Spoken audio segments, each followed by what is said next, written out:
Orqanizmdə hər bir orqanın fəaliyyətinin güclənməsi üçün müəyyən bir xam mala ehtiyacı var.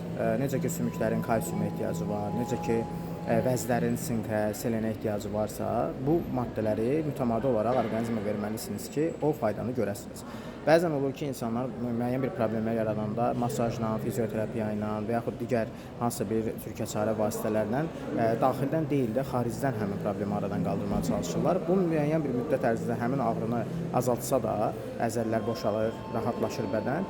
Amma sonradan bu problem 2 qat qayıda bilir və yaxud da eyni qaydada ağrılar davam edə bilir. Bu da daxildən həmin orqanın, həmin maddənin, elementin çatışmazlığından, xam malın bitməsindən və ya azalmasından irəli gəlir. Ona görə də siz bu maddələri, bu vasitələri orqanizmə bərpa etdiyiniz müddətcə həmin o ağrılardan həm daxildən, həm bir dəfəlik aradan qaldıra bilərsiniz. Həm də ki, onun verəcəyi ağrıların kəskinləşməsinin qarşısını ala bilərsiniz. Bunun üçün də biz sizə möhtəşəm Tibet reseptləri, Tibet proqramları təqdim edirik ki, bu proqramlarla siz orqanizmanızı problem yaranmadan öncə qoruya bilərsiniz ki, daha da ciddiləşməsin, daha da probleminiz sizə daha da ciddi problemlər yaratmasın. Biyo nömrə ilə əlaqə saxlayıb öz probleminizə uyğun şəkildə kursları bizdən əldə edə bilərsiniz.